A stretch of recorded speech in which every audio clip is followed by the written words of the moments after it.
그게 단순히 상상의 것 또는 환각이 아니라 실체가 있는 것이라고 생각하니 오금이 팍 저렸다.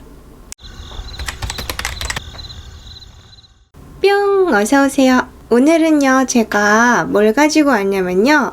진짜 너무너무 무서운, 얼마나 무서우냐면 제가 진짜 보다가 잠이 들었는데 꿈을 꿨어요. 이 글의 주인공이 되는 꿈을 꿨는데 악몽이었답니다. 이 이야기는요, 원래는 스레딕이라는 홈페이지에 올라왔던 글인 것 같아요. 지금은 여기저기에 떠돌아다니는 스크랩본으로밖에 남아있지 않아요. 그러면 시작해볼게요. 어마어마하게 길기 때문에 각오하고 들으셔야 됩니다. 건강해 보이는 등치에 비해 골골거렸던 나는 맨날 아프다는 소리를 했기 때문에 친구들이 싫어했지. 그렇다고 음침한 분위기는 아니었지만 친구가 많이는 없었어. 게다가 가정 불화로 인해 엄마는 돌아오지 않았고 아빠라는 작자는 한 달에 2-번 집에 와서 1,000원짜리 몇 장 던져놓고 가는 게 다였다. 그래서 늘 혼자 집에 있거나 인근에 살던 친한 친구 집에 놀러가는 게 다였어. 그러다 학교 근처에 있는 교회를 같은 반 친구가 전도해서 다니기 시작했는데 친가 외가가 다 크리스찬이었고 우리 집이요. 친가는 목사, 집사, 권사 다 있는 집안이라 어려서부터 교회 가는 거에 거부감은 없었지만 개인적으로는 기독교인들의 오지랖 같은 게 늘 밥맛이었고 그들의 모순에 의구심을 품다 보니 그 친구와 가는 교회 활동은 그저 여러 사람 사이에 끼고 싶었던 것, 단지 그것뿐이었다. 아빠가 몇 주 후 집에 왔다. 엄마가 집을 나간 지 약 3달이 채 되지 않았을 때 한쪽 다리를 저는 여자를 데려와서는 그 단칸방에서 같이 살게 되었다. 그때부터 내 인생이 더 우울해졌던 것 같았다. 난생 처음으로 집을 나가서 갈 곳이 없어 혼자 교회 지하실에 갔다. 불행의 시작.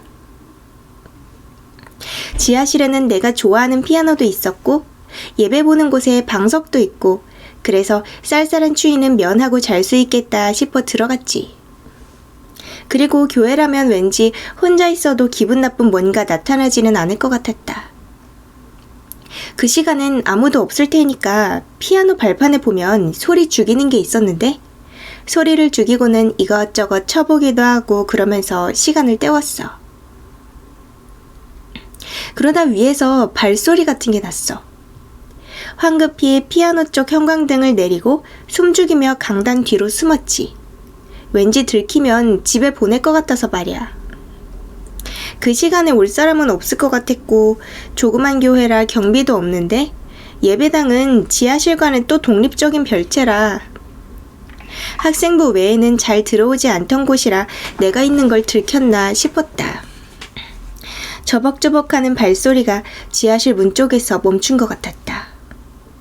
끼익하고 둥근 쇠 손잡이가 돌아가는 소리가 났는데 너무 조용해서 그 소리가 엄청 크게 들렸어. 계단으로 누군가가 조심조심 내려오더니 거기 누구야? 하고 작게 외쳤다. 목사님인 것 같아 계속 숨어서 나가길 기다렸지. 몇 번인가 배회하는 소리가 나더니 다시 나가는 소리가 들려서 그대로 방석을 모아 깔고는 숨어있던 그 자리에서 잠을 청했다. 형광등도 못 켜니 엄청나게 깜깜해서 지하실 문에 비치는 가로등의 붉은 빛이 계단으로 반쯤 내려오는 거에 의지해서 두려움을 이겨내려고 했는데 왠지 모를 한기에 잠을 이룰 수가 없었어. 무섭다고 생각해서 그런 것 같아서 애써 태어난 척을 하는데 갑자기 쿵 하는 소리에 심장이 입으로 튀어나오는 줄 알았어. 비명을 가까스로 참고 고개를 들었는데 깜깜해서 아무것도 보이지 않았다. 소리가 난 쪽을 계속 응시하니까 조금씩 주위가 밝아졌는데 그게 피아노 뚜껑이 내려간 소리였더라고. 흰 건반이 안 보였으니까 확신했지. 한시름 놓고 다시 누웠는데 갑자기 온몸에 털이 다 곤두섰다. 그 육중한 뚜껑이, 그것도 2번 접히는 그 뚜껑이 스스로 닫힌다는 게 이상하잖아. 그때부터 공포가 시작됐다. 구석구석에 속삭이는 소리나 옷깃 스치는 소리 같은 게 들리고 등 쪽이 갑자기 차가워졌다가 괜찮아지는 거, 누군가 내 머리카락을 한 올 한 올 당기는 느낌도 나고. 지금 생각하면 전형적인 공포 분위기에 누구나 느껴지는 상황이겠지만 그때는 그 낯선 공포가 너무 두려웠다. 왠지 뒤를 돌아보면 큰일 날 것 같아 서서히 일어나서 밖으로 나가려는데 양쪽으로 갈라진 예배 의자 사이의 통로 측에 거무튀튀한 뭔가가 기대어 있는 것 같았다. 순간 너무 놀라서 헉 소리가 났는데 그게 서서히 모습을 드러내는 것 같아 눈을 감아버렸다. 그리고 주위를 더듬었는데 무언가가 탁 떨어지는 소리가 크게 났고 위쪽에서 빠른 발걸음 소리가 들리더니 지하실 문이 열렸다. 눈을 뜨니 아까의 그 형체는 없어져 있었고 나는 반사적으로 예배 의자 밑에 숨었는데 또 거기 누구요? 하는 소리에 마른 침을 삼키고 엎드려 있었는데 저벅저벅 하는 발소리가 내 앞쪽으로 점점 왔다. 내가 죄 지은 것도 아니고 이렇게까지 숨어야 되나 생각이 드는 동안 내 앞에서 발소리가 딱 멈췄다. 그래서 나는 나갈 요량으로 발소리가 난 쪽을 응시했는데 발이 안 보였다. 분명 이쪽에서 소리가 났는데 발이 없다는 게 이상했다. 아무래도 내가 제정신이 아닌 것 같아서 몸이 떨려오는데 나지막히 끄끄끄끄끄끄끄 하는 소리가 났다. 염통과 항문이 같이 쪼그라드는 게 진짜 눈물이 막 터져 나왔다. 나무를 쥐어뜯는 소리라고 해야 할지 이를 가는 소리라고 해야 할지 그런 이상한 소리가 날 피말리던 중에 엎드려서 얼굴을 파묻고 있는 내 머리가 갑자기 차가워지는 걸 느꼈다. 순식간에 머리를 확 쳐들었는데 내 눈앞에 눈이 있어야 할 자리가 뻥 뚫린 무언가랑 눈이 마주쳤는데 헉 소리도 안 나오게 무서워서 그대로 기절했던 것 같다. 일어나 보니 엄청 뜨거운 방에서 내가 자고 있었고 목사님이 정리하러 내려왔다가 의자 밑에 다리가 반쯤 나와 누워있는 날 보고 안채에 데려다 놓으셨다고 깨어난 나에게 묻길래 그 자초지종을 이야기했더니 이해해 주셨다. 근데 목사님이 날 발견한 건 아침이었다고 해서 새벽에는 안 오셨냐고 했더니 그 시간엔 자지 않겠냐며 하시게 분명히 그 시각은 추정컨대 3시에서 4시 정도에 발소리도 났었고 또 누구 있냐고 물어보는 소리도 들었다고 했더니 그 시간에 교회로 올 사람은 아무도 없다길래 더 오싹해지더라. 그리고 나는 며칠 동안 그 안채에 더 얹혀 있었으며 학교를 나갔는데 아빠라는 사람은 찾으러 오지도 않았기에 그렇게 한동안 다니다가 스스로 집에 기어들어가 메타작을 3시간 정도 당하고 나서야 용서받았다. 후에 아빠가 데려온 여자가 아빠한테 맞아서 머리통이 터지고 그 피가 벽지에 묻을 정도로 싸우고 나서는 그 2사람도 집에 안 들어오더라. 차라리 잘 되었다 치고 중2 여름방학까지 그 집에서 거의 혼자 살았는데 그 후로도 자주 뒷꼭지가 간질간질 하다든지 다 자는 시간에 방바닥에 발이 쩍쩍 붙는 것 같은 발소리라든지 잘 때 틀어놓는 어린 왕자 나레이션 카세트 테이프가 스스로 감긴다든지 도마가 혼자 떨어지거나 뭐 스스로 우연이라고 일축하면서 그 공포들을 이겨내곤 했다. 여름방학 시즌이 시작했을 때였나. 그때 당시 TV에서 토요 미스테리가 엄청 인기였는데 그날이 아마 3화인가 그랬을 거다. 어김없이 혼자 누워서 시청을 하는데 잠이 든 건지 뭔지 아리까리한 느낌 때문에 정신이 좀 들었었는데 상황이 좀 이상했다. 나는 지금 자고 있다 라고 인지를 하고 있었는데 TV 소리가 들리고 밝은 불빛 등도 다 보였고 고개가 돌아가는 건지 눈이 돌아가는 건지는 알 수 없지만 방 전체가 다 보이는 이상한 경험이었다. TV 맞은편에 5단짜리 서랍장이 있었는데 난 개인적으로 구질구질한 걸 되게 싫어해서 모든 가구 위에 뭘 올려놓는 걸 싫어한다. 근데 서랍장 위에 이상한 털 같은 게 있어서 한참을 노려본 후에야 그게 가발이나 머리카락 같은 거라고 생각하게 되었다. 근데 그게 조금씩 들썩들썩 하더니 뭔가가 허옇게 드러나기 시작했는데 허옇게 검은 얼굴 같은 게 서서히 서랍장에서 솟아나는 것 같았다. 그게 다 나온 후에야 교회에서 봤던 그 거지 같은 무언가라는 걸 알아챘고 TV에 푸른 불빛이 반사되어서 그 허연 얼굴에 뻥 뚫린 눈이 야광 파랑처럼 빛나서 더 또렷해졌다. 그것이 귀신이라고 생각하지 말자. 꿈을 꾸는 거다. 나 자신을 꾸짖었지만 의지대로 되는 상황은 아니었거든. 그것이 서랍장에서 내려왔을 때에는 키가 거의 천장에 닿을 정도로 커져 있었는데 그것이 걸을 때마다 엄청난 악취가 풍겨져 왔다. 아직까지도 그것에 견줄 만한 악취는 맡아보지 못했다. 그게 소위 말하는 시체 썩는 냄새 같은 걸까 싶은데 숨을 입으로 들이켜도 냄새가 나는 듯 하는데 구역질도 나고 현기증도 나는데도 나는 몸을 내 의지대로 할 수가 없었어. 그 무기력함, 좌절감은 그냥 나는 죽어야겠다. 죽는 게 더 낫겠다는 생각까지 들게 됐는데 그것의 형체는 움직일 때마다 물결치는 듯이 잔상이 생겼는데 이상하게 얼굴만 제외하고 전부 그런 느낌이었다.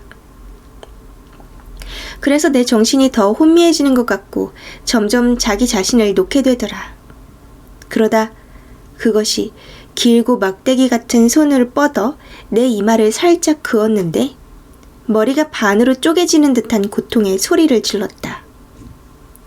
그 순간 나는 그 악몽에서 벗어날 수 있었고 일어난 순간 엄청난 두통과 물에 젖은 손마냥 축 처지고 온몸에 식은땀이 났는데 그 땀이 식으며 스산한 그 느낌이 너무 기분 나빠 자리에서 일어나자마자 불을 켰다. 그 고통스러웠던 긴 시간이 웃기게도 미스테리 극장 2부 사연이 막 시작하는 걸 보니 한 5분 정도밖에 안 되었던 것 같더라. 머리가 너무 아파서 불만 켜고 겨우 잠들었는데 지금 생각해보면 그때가 그것과의 제대로 된 첫 대면인 것 같았다. 그 후로 매일 시달리게 되었다. 내 생활은 갈수록 피폐해졌고 몰골은 말이 아니었다. 잠도 제대로 못 잔 데다 애비라는 작자가 돈 한 푼 주지 않고 반찬이며 쌀이며 집에 남은 건 하나도 없어서 한동안 매일 굶다시피 했었고 가끔 오던 인근의 친한 친구가 내 몰골을 보고는 어머니께 이야기해서 당분간 끼니를 해결해 주었기에 그나마 버틸 수는 있었다.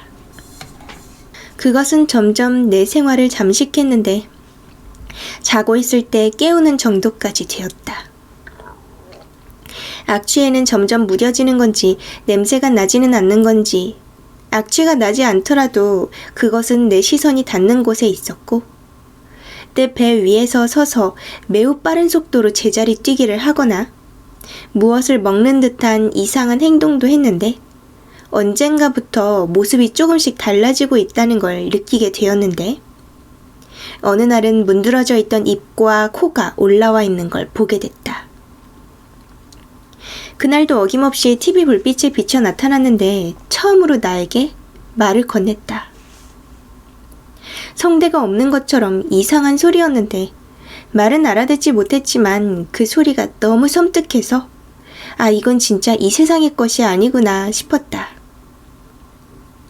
하루가 이틀이 지나고 며칠 동안 그것의 소리가 귀에 익숙해질 쯤 난 거의 미쳐 있어서였겠지만 그것이 말하는 거나 원하는 게 무엇인지 알 수 있게 되었다.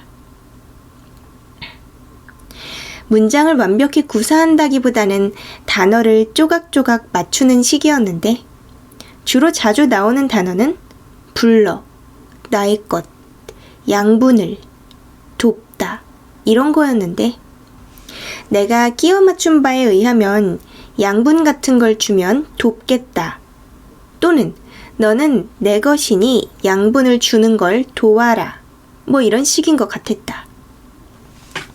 매일 본다고 정이 든다는 건 말도 안 되는 일이다. 대신 보는 횟수가 잦아질 때마다 흉측하고 알아볼 수 없던 생김새가 조금씩 멀쩡해지고 있었다. 그것을 피해서 낮에 자고 밤에 활동도 해봤는데 우리 집에 반지하라 그랬는지 딱 한 번만 안 나왔을 뿐 무슨 대수냐는 듯 낮에도 할 일에 충실했다. 그렇게 좀 지나고 여름방학이 거의 끝날 무렵 아빠라는 게 돌아왔다. 밥은 얻어먹고 다녔어도 난 체중이 오히려 줄어들었기 때문에 뼈가 거의 앙상했고 머리카락도 많이 빠져있어서 몰골이 말이 아니었다. 내 모습에 잠시 놀랐는지 아무 말 없이 가만히 있더니 양심이 있기는 했는지 그날 고기를 사 먹이고는 이튿날 한의원에 데려가 진찰을 받게 하더군. 아, 그리고 그날 아빠가 있을 땐 편하게 잤다. 한 번도 안 시달리고. 그 귀신은 또 남자는 좀 무서운지 안 나왔나 봐요. 한의원에 가서 맥을 잡는데 눈도 까보고 숨도 쉬어보라 하고 이것저것 시키는데 혈액순환이 안 돼서 손발이 차고 어쩌고 하면서 기가 단전해서 딱 막혀있다나. 그래서 양기가 전혀 돌지 않고 뭐 그런 이야기를 했는데 그 시장통에서 30년은 해먹은 할배라 이야기도 참 어렵게 하더라. 무슨 소린진 모르겠지만 침도 여러 방 맞고 약을 지어왔는데 보약을 해먹이라고 했는데 꼰대가 뭐 그런 걸 해줄 거라는 기대는 일찌감치 하지도 않았다. 그렇게 집에 왔고 나에게 시골에 있는 친가에 가서 학교를 다니라는 말을 했다. 이곳에서의 삶이 정상적이지 못했고 학교에 다닐 자신도 없었기에 그러겠다고 했다. 아마도 이곳을 벗어나야 한다는 집념이 커서 며칠 내로 준비를 마치고 친가로 내려갔다. 그곳에서도 난 환영받지 못했는데 예전부터 엄마를 달가워하지 않던 친가 사람들에게 난 그저 집 나간 여편네가 남긴 애물단지였고 난 콩쥐마냥 할머니의 밭일부터 집안 청소까지 다 해야만 했다. 그 며칠 동안 너무 힘들었지만 그래도 몸이 힘드니까 잡생각도 안 나고 그곳을 벗어나서 그런지 악몽이나 그것에게도 시달리지 않게 되었다. 간헐적으로 섬찟한 느낌은 있었지만 큰 위협은 못 되었다. 그곳으로의 전학을 준비하던 중 어느 날 할머니가 하는 통화를 듣게 되었는데 엄마에 대한 욕을 쏟아내고 있었다. 통화를 끝낸 할머니에게 엄마 욕을 하지 말아달라고 부탁했더니 바람이나 나간 년을 엄마라고 부르냐며 그 애미의 자식이 어련하겠다면서 악다구니를 쓰는데 당신은 말로만 하나님의 자식이고 사실은 악마라고 말했더니 뺨에 불이 붙었다. 난 그대로 이성을 잃고 집을 나갔다. 막상 나와보니 어린 나에게 세상은 가혹했다. 닥치는 대로 일을 구해봤지만 숙식이 제공되는 곳은 주유소뿐이었다. 그곳엔 나처럼 가출한 아이들이 있었는데 매일같이 숙소에서 본드와 가스를 불어대는데 제정신으로 그 꼴을 보기가 너무 힘들었다. 정신이 피폐해지자 위기가 찾아왔다. 그날도 역시 아이들의 담배 연기와 술 냄새를 맡아가며 잠이 들었는데 잠에서 잠시 깼더니 다들 자고 있었다. 어스름한 창밖으로 사람 형체가 서 있었다. 순간 등골이 오싹했다. 숙소는 주유소 2층인데 누가 창밖으로 서 있을 수가 없으니까 눈을 감았다가 다시 뜨니 온데간데 없었다. 안도의 한숨을 내쉬곤 뒤를 돌아누웠는데 익숙한 악취가 났다. 온몸이 사시나무 떨리듯 떨리고 비명을 질러도 목소리가 나오지 않았다. 옆에 자는 애를 깨우려고 손을 뻗으려고 했지만 손가락조차 움직여지지 않았다. 그것은 점점 다가와 옆으로 누워있던 내 몸쪽으로 스르륵 오더니 사뿐하게 옆구리를 밟고 섰다. 곁눈질로 겨우 그 모습을 봤는데 소름 끼치는 뻥 뚫린 눈. 조금씩 형체를 갖췄던 그 코와 입은 다시 문드러져 있는 게 어스름하게 들어오는 주유소 간판 불빛에 비춰져서 선명하게 보였다. 그것은 늘 하던 대로 밟고 올라서더니 빨리 감기 하는 비디오 테이프처럼 어마어마한 속도로 제자리 뛰기를 하는데 무게는 전혀 나가지 않았지만 데미지가 상당했다. 밟히는 곳이 너무 뜨겁고 피가 거꾸로 역류하는 느낌이 들어 괴로워하고 있는데 순간 팍 하면서 코와 입에서 액체가 뿜어져 나왔다. 그럭대는 소리만 겨우 내고 있었는데 그것은 마치 날 굴복시키겠다는 표정으로, 아니 표정을 읽을 수 없는 얼굴임에도 불구하고 난 그 뜻을 읽을 수 있었달까? 계속되는 괴롭힘이 잠시 멈추자 난 하는 신음이 터져나왔다. 옆에서 부스럭대는 소리가 나더니 한 아이가 일어나는 게 보였다. 순간 나는 살았다 하는 탄식을 했고 그 아이는 일어나서 불을 켜자마자 소리를 질렀다. 겨우 입을 뻐끔거리며 날 흔들어댔는데 난 그 모습을 다 봤는데도 불구하고 이제야 잠에서 깬 듯이 어지러웠다. 비명소리에 야간을 보던 사장님과 일하던 남자가 뛰쳐왔는데 날 보며 깜짝 놀라더라. 의아한 나는 멀뚱멀뚱 받고 피! 하는 소리에 전신 거울을 보니 코와 입에서 뿜어져 나왔다는 게 피라는 걸 알게 되었다. 벽이고 이불 베개고 온통 피였다. 그리고 허리춤이 올라가 있었는지 옆구리를 본 사장님이 누구한테 맞은 거냐고 난리를 쳐서 봤더니 아까 괴롭힘 당하던 곳이 마치 며칠째로 맞은 것 마냥 새까맣게 살이 죽어 있었다. 사장님은 날 다그치며 아이들이 널 괴롭히고 때렸냐며 난리가 났고 자다가 봉창 두드리는 상황에 자다 깬 아이들도 한바탕 난리였다.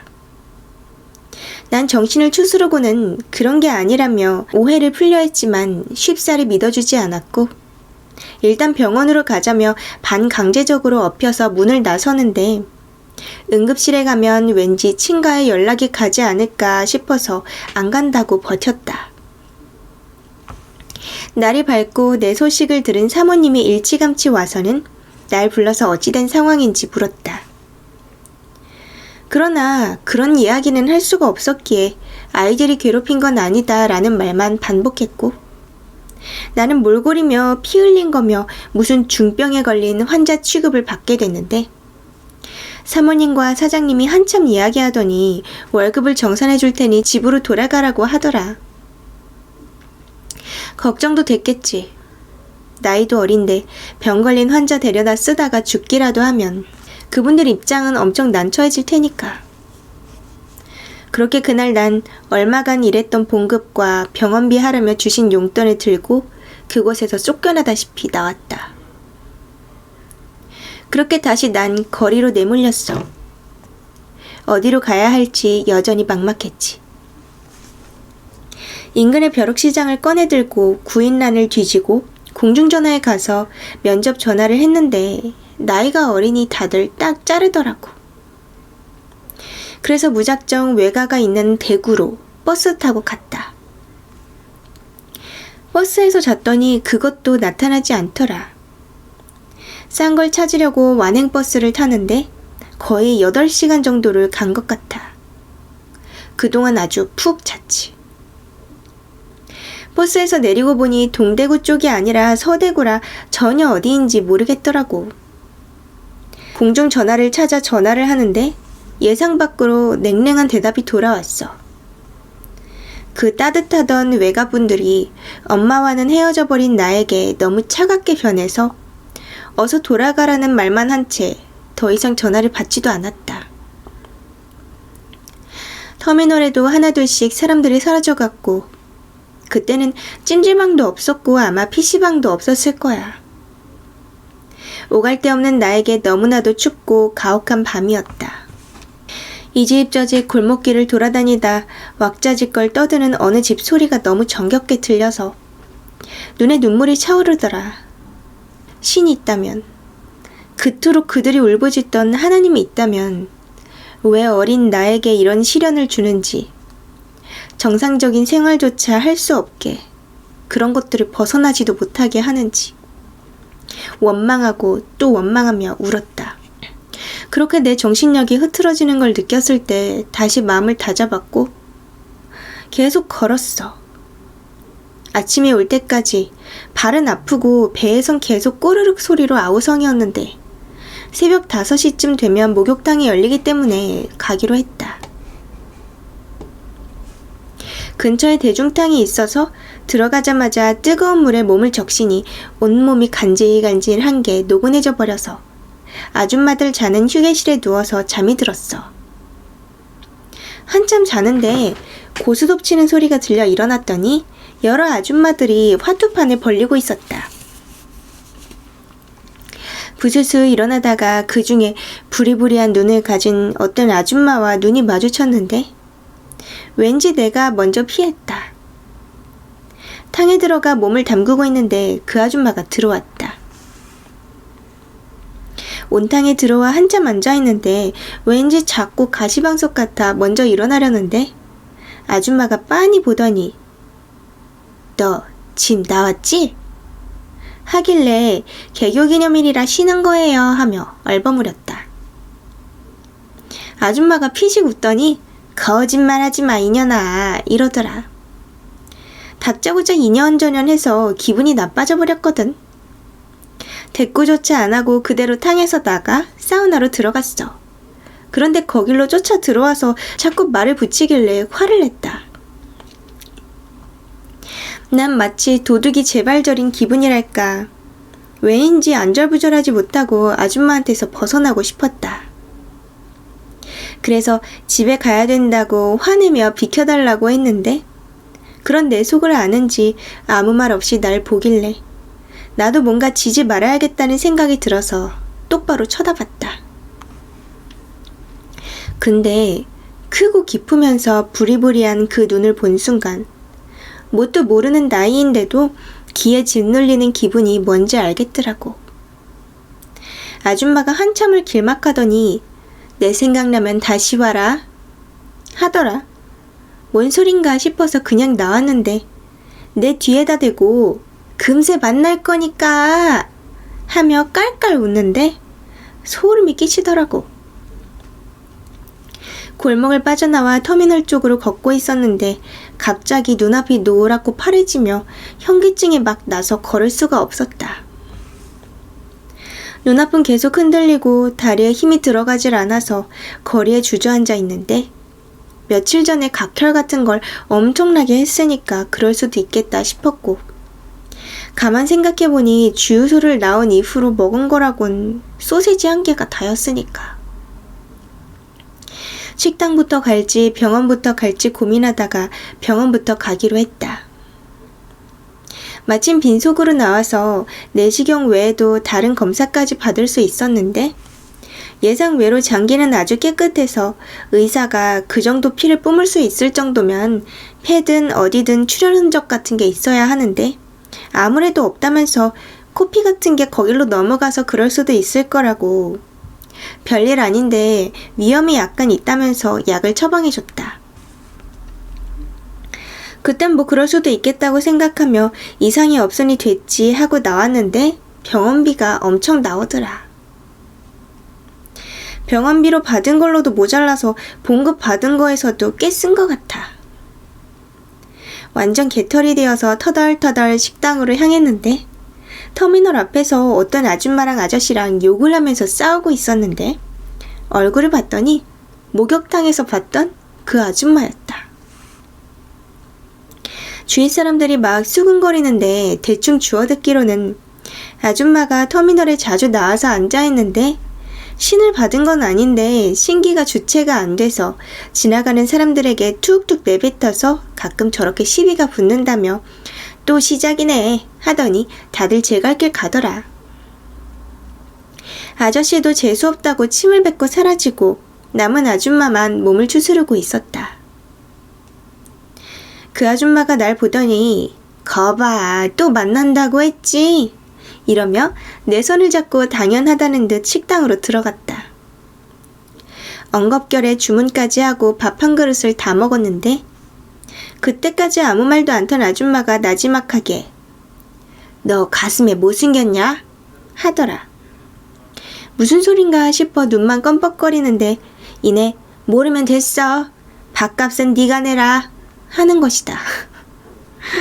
어이가 없어서 제가 왜 하니까 난 돈 없는데 화투 쳐서 다 잃었어 하면서 휙 나가더라.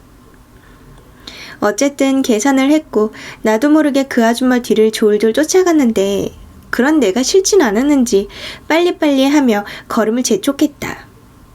그때 생각하면 참 겁도 없이 아무나 쫓아가고 나도 참 무개념이었는데 아마 그 아줌마에게 위험한 느낌이 없었기 때문이었을지 모른다. 한참을 걸어가는데 대로변의 한 속옷집에 멈추어 섰다. 점포 정리하던 가게였는데 속옷을 사려는지 불쑥 들어가더라. 설마 또 나보고 돈 내려는 거 아닌가 싶어 그냥 밖에 서 있었는데 벌써 해가 뉘엿뉘엿 지고 있었다. 잠시 후에 막 소란이 나더니 문이 열리면서 아줌마가 쫓겨났다. 밀려나면서도 욕을 하면서 자기 말 안 듣는다고 난리였는데 한참을 실랑이 하다가 이년아, 네 어깨에 두 놈! 하나는 투실투실한 게 욕심이 잔뜩 붙었고 하나는 젊고 잘생겼는데 발이 하나 없다! 하니까 갑자기 멈춰서는 주인 얼굴이 한참 굳더니 정중하게 들어오세요 하는 거다. 이번엔 나까지 끌려갔는데 한참을 둘이서 얘기하더니 맨발로 나중에는 마중까지 나오며 조심히 가라고 문까지 열어주었다. 밖으로 나와서 계속 걷는데 아줌마가 야, 다 왔어. 우리 집 들어가자 하는데 집이 어마무시했다. 분명 낡은 판잣집 같은 데서 살 거라고 생각했는데 엄청 큰 나무로 둘러싸인 주택이었다.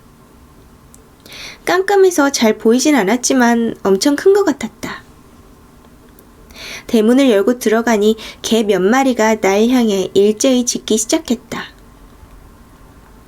하얀 돌 같은 걸로 지은 집이었는데 잘 보이진 않아도 좀 낡아 보이는 오래된 집 같았다.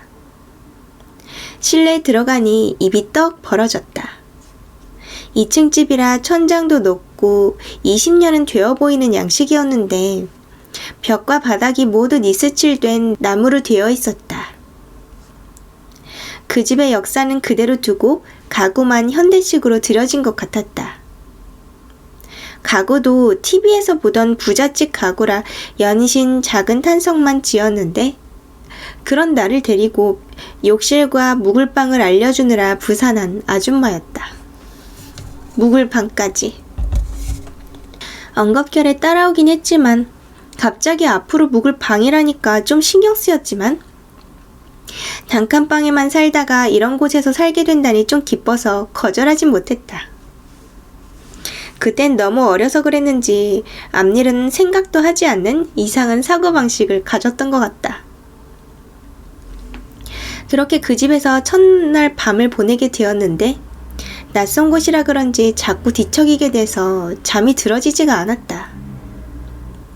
물이라도 한 잔 먹고 싶었지만 남의 집 냉장고를 막 열어보는 건 예의가 아닌 것 같아서 그냥 꾹 참기로 했다. 화장실에서 볼일을 보려는데 불이 갑자기 나가길래 서둘러 방으로 돌아왔는데 문을 열자마자 지독한 악취가 풍겨왔다. 순간 코를 쥐어막고 앞을 봤는데 달빛에 비친 커튼 그림자 속에서 길쭉하고 가느다란 손이 튀어나와 손가락을 까딱거리는데 순간 소리 지를 뻔했지만 아줌마가 깰까 겁나서 입을 틀어막았다. 우리 집만 벗어나면 해결될 줄 알았는데 그것 때문에 숙소에서도 쫓겨났고 심지어 이곳까지 나타나서 날 괴롭히는 게 화가 났다. 난 방으로 들어가지도 못하고 어쩔 줄 몰라 하는데 그것은 계속 손짓을 했고 나는 도리질만 할 뿐이었다. 그러자 인내심의 한계가 왔는지 그것이 엄청난 기세로 튀어나와서는 내 눈 앞에다가 그 비틀어진 입을 크게 벌려 소리를 질러대는데 고막이 찢어질 정도의 소리였다. 엄청나게 높은 찢어지는 비명에 난 코를 막던 손을 귀로 가져갔다.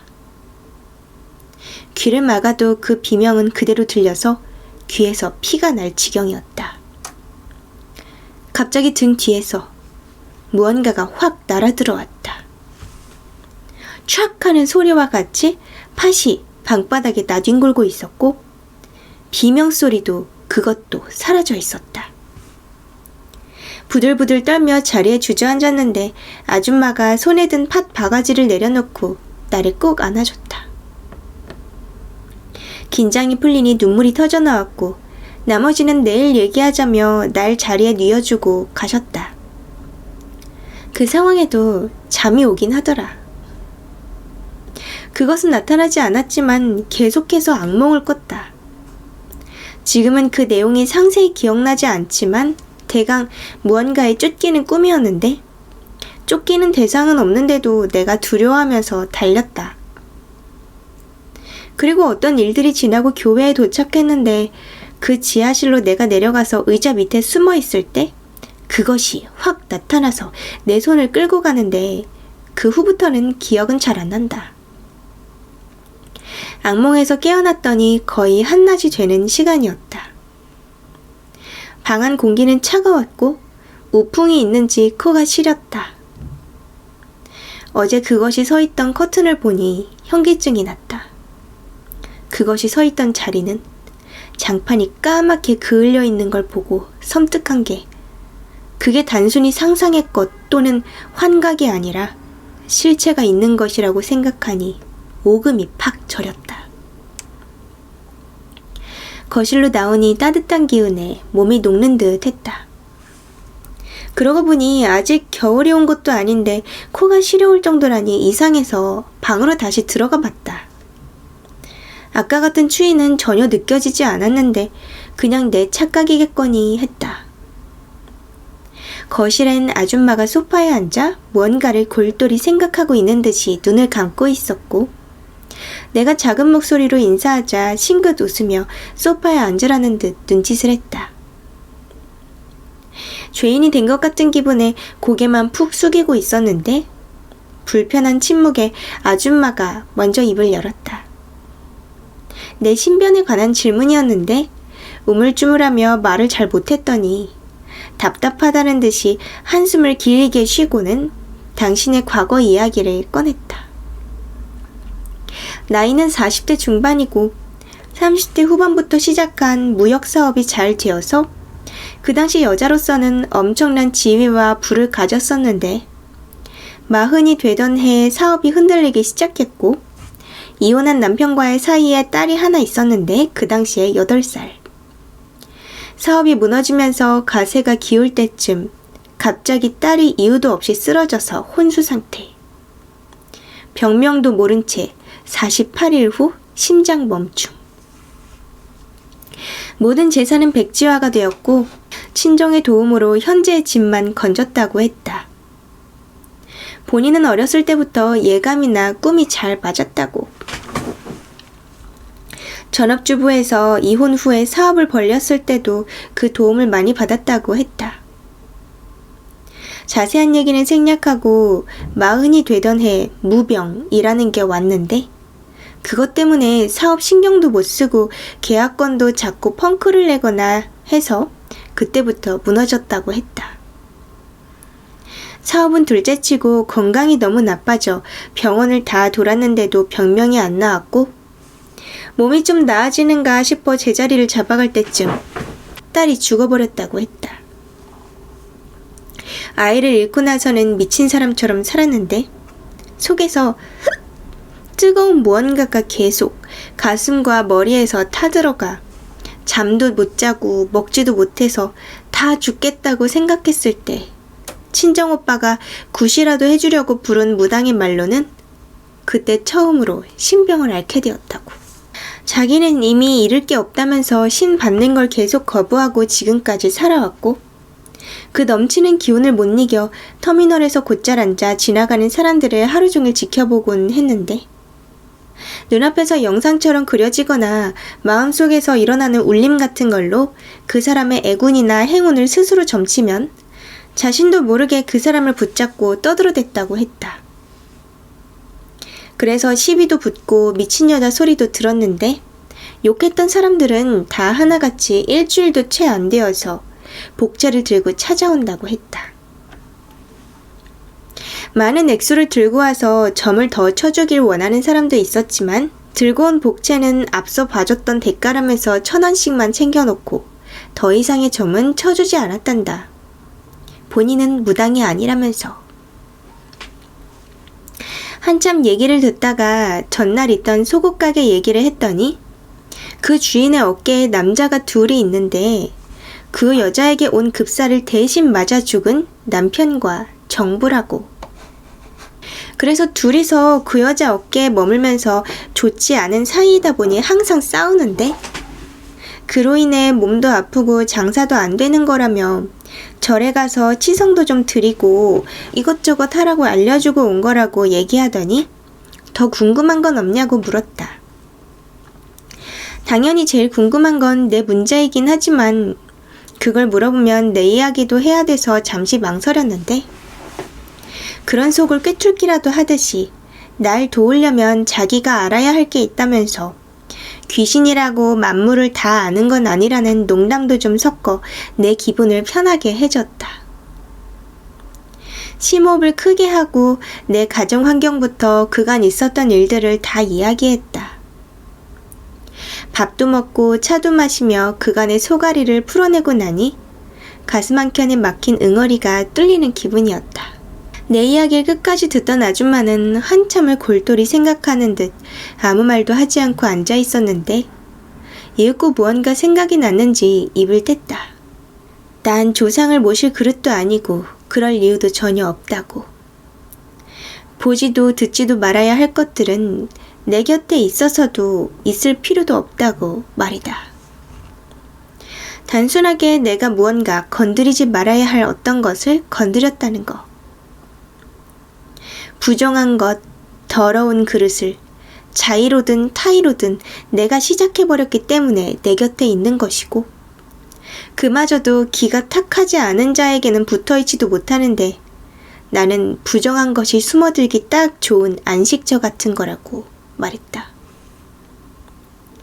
사람은 공포를 한번 느끼면 그 공포로 인한 두려움을 낳고 대수롭지 않은 일이라도 자연스레 그런 상황과 연관지어서 무서운 걸로 만들어버리기 때문에 더 겁에 질려하고 스스로를 약하게 만드는 거라고. 이런 상황에서 정신력을 얼마만큼 침착하게 컨트롤할 수 있느냐에 따라 기가 강하다, 약하다라고 불리게 되는 거라고 했다. 그래서 기라는 건 수련을 통해 강해질 수 있는 것이고 기가 강한 사람이라도 의지력이 약해지는 상황에 처하게 되면 기가 약해질 수 있는데 아주 간단한 공식이라고 했다. 덧붙여 소위 사람들이 만들어낸 귀신은 인간의 상상력이 만들어낸 상상화 같은 거라고 했다. 인간이 느끼는 기준의 혐오스러움과 기괴스러운 이미지를 귀신은 공포라는 뼈대에 그 이미지를 삽입할 뿐이지 자기가 느끼는 자기 그 아줌마, 본인이 느끼는 대다수의 영은 그런 괴기스러운 모습은 아니라고. 가끔 원한이 깊거나 사념이 강한 것은 형체를 띠기도 하는데 아주 다양한 모습이기 때문에 딱 어떤 모습이다 라고 말하긴 힘들단다. 그냥 수증기 같은 모습으로 나타날 때도 있는데 그것을 왜곡시켜 형체를 내가 쉽게 인지할 수 있는 이미지로 바꾸는 거기 때문에 그런 흉한 모습으로 나타나는 것 같다고. 내가 공포심을 가질수록 그것은 내 영혼을 갉아먹고 자라날 것이며 두려워할수록 힘이 강해지고 형체를 가질 수밖에 없을 것이다. 그것을 쉽게 왔던 곳으로 되돌려 보낼 수는 없지만 목적이 달성되어서 돌아가는 게 아니라 사람의 힘으로 그걸 보내려면 내 스스로가 강해져야만 한다고 했다.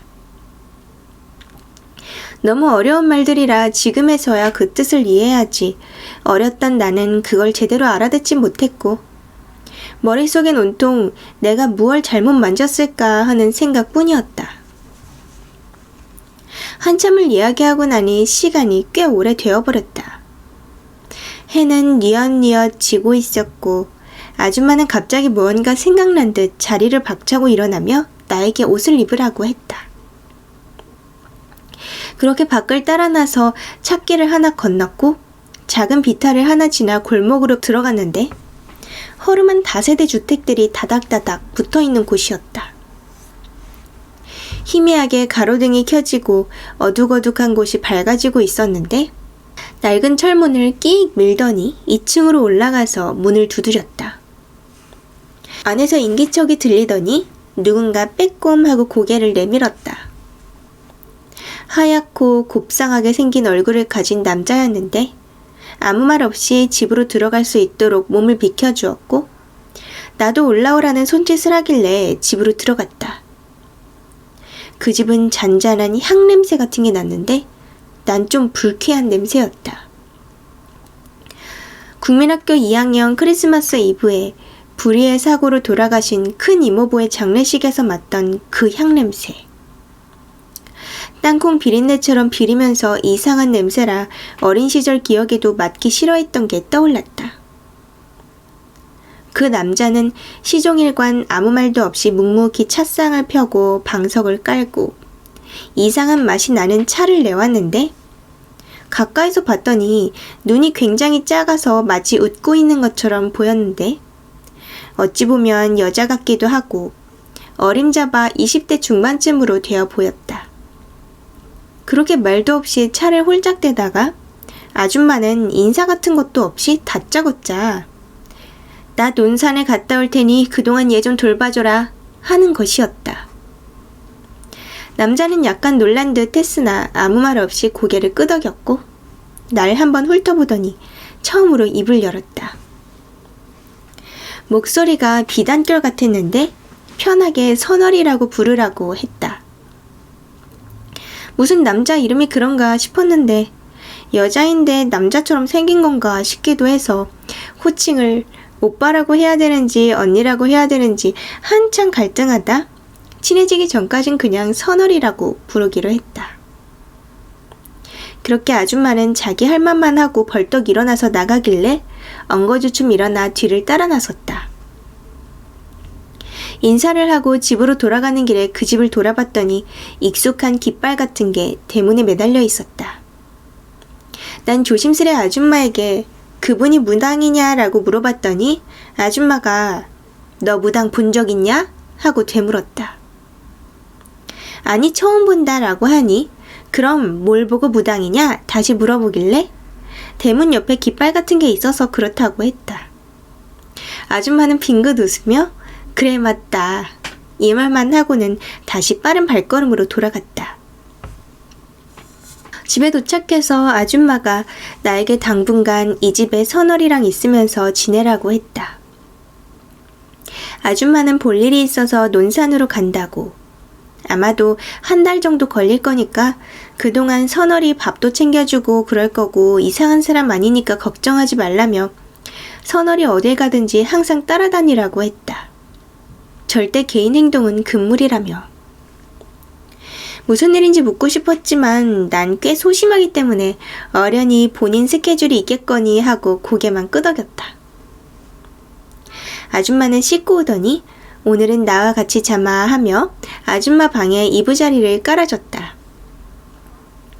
아줌마는 침대가 없어서 나란히 눕게 되었는데 어색하기도 했지만 엄마와 함께 자리에 누워서 잠을 자던 그 시절이 떠올라 괜히 울컥해서 난 베개에 얼굴을 파묻었다.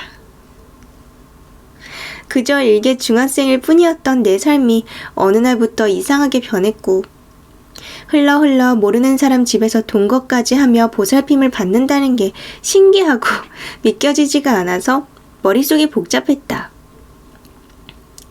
그토록 미워하던 아빠와 친할머니의 모습이 떠올랐다.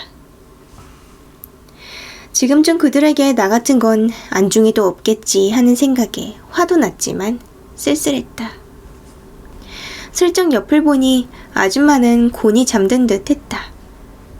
가만히 얼굴을 보니 꽤 미인형이었는데 그동안의 마음고생이 얼굴에 그대로 드러나서 나이보다 더 들어 보였다. 낮에 들었던 그녀의 기구한 인생에 나는 묘한 동질감 같은 걸 느끼며 지금쯤 살아있다면 내 또래쯤 되었을 아줌마의 딸도 그렇게 영이라는 게 되어 있을까? 아니면 억울하게 죽어서 귀신 같은 게 되었을까? 혹시 아줌마에게는 딸이 보이기도 할까? 수많은 생각을 하다 잠이 들었던 것 같다. 아침이 왔고 나는 간만에 잘 잤다 하는 소리와 함께 힘껏 기지개를 켰다. 아줌마는 벌써 일어났는지 나만 혼자 방에 남겨져 있었고 정갈하게 이부자리를 개놓고는 거실로 나갔다.